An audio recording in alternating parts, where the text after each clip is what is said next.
So, I tend to like horror movies, even for all the cheesiness and bad writing that they can provide. Actually, now that I think about it, I probably should do like a video on a horror movie at some point. I'll add that to the to-do list. But for now, this is a Powerpuff Girls episode that parodies horror movies. Hopefully it does so well. So we open with the girls watching Space Tow Truck. And with all the weird shit that they throw into Space Tow Truck, I kind of want to watch that instead. I mean, not because it'd be good necessarily, but let's just say if it were bad, it would be fascinatingly bad. Possibly so bad it's good territory. Like that kind of bad, So the girls keep getting the professor to push back their bedtime to watch more episodes. And as we hear throughout the episode, their main motivation is someone named Cheryl who will spoil the endings. And I do have kind of a problem with this. Just logistically. Throughout the series, almost the only thing we see the girls watch, I'm aware that there's a couple of points where they watch other shows, but almost the only thing that they watch is Space Tow Truck. Right? And they've watched like 5 or 6 episodes on this particular night. There's 2 reasons that I could think of that Spoiler Share would be able to spoil it for them. Either one of them would be that they're behind, which doesn't make any sense considering how much we see them watch it, or new season just came out and it's like it's like a Netflix or a Hulu type of show where like they release the whole season at once, and so they're binging the entire new season. That's the only thing I can think of that would make sense. Pretty much. There's probably other lines that I wrote, but I don't really care that much. I'll look and see if I really want to say them. But, So during one of the episodes, the professor puts the house on lockdown. Because we are about to bear witness to the most diabolical villain in the history of television. Signal please. Yeah, okay, like the second most diabolical villain. Actually, the third, because clearly the professor's animations before we're locked in the lab is the true villain. Except that's a criticism of the show, and the other thing I said, well, that's just a fact. So the professor's been working on a self-aware pillow, but... Stop! Self-aware!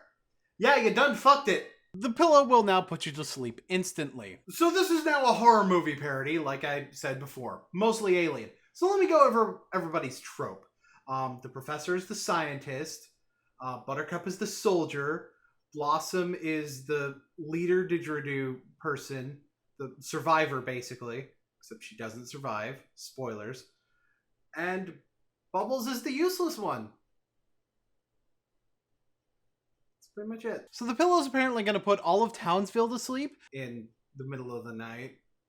But the pillow might also keep them asleep, so that'd be problematic, I guess. So they go out and try to capture it. So can you guess who dies first? I'll give you a minute, since there's no douchebag or no black guy.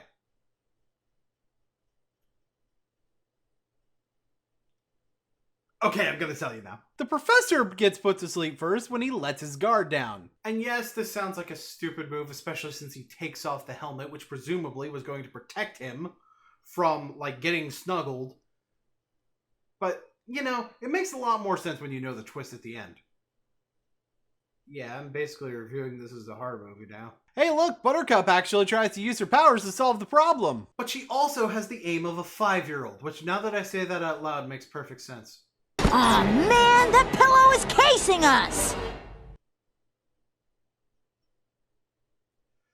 Burn! A couple of direct alien references later, we have a door with the handle shaking. Which is, of course, a classic setup. The girls approach carefully, forgetting about the law of imminent danger. Namely, that the more prepared you are for a situation, the less likely there's going to be anything dangerous around the corner.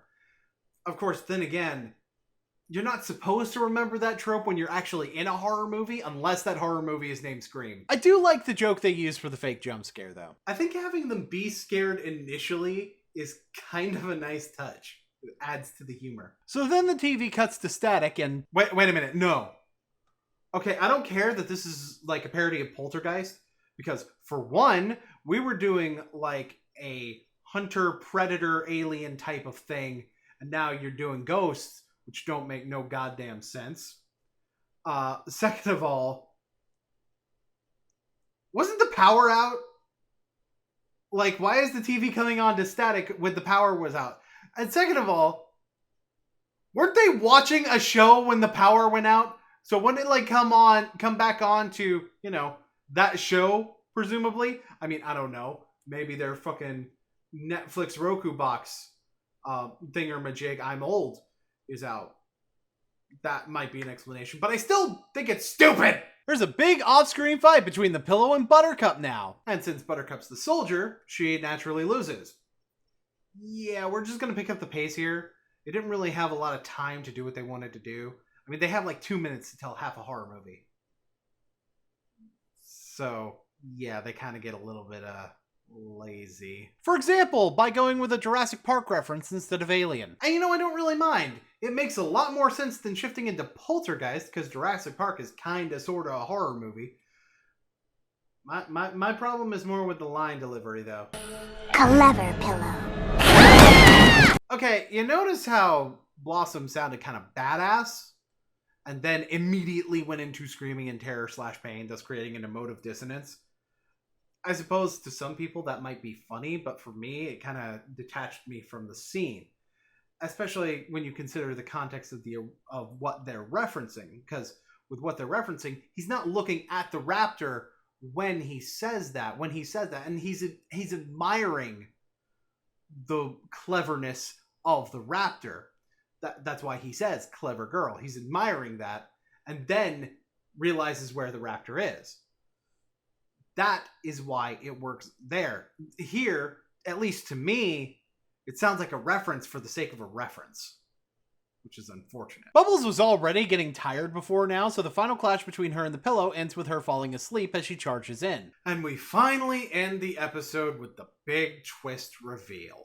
The professor was behind everything and wanted to trick the girls into going to bed. Which makes his stupidity near the beginning make a lot more sense. The Pillow didn't actually put him to sleep. It's self-aware. It can pick and choose.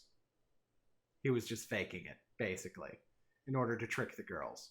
This episode's pretty good. It's not great. It's just good.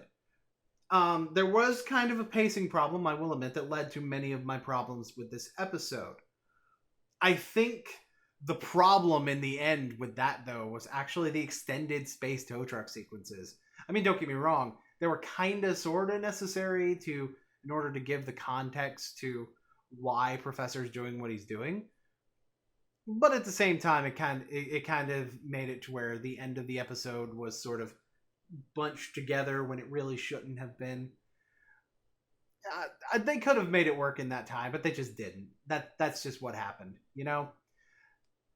Although, now that I mention it, you know, maybe they really should just make a Space Tow Truck spinoff. I mean, I'm pretty sure people would be more receptive to that than this reboot.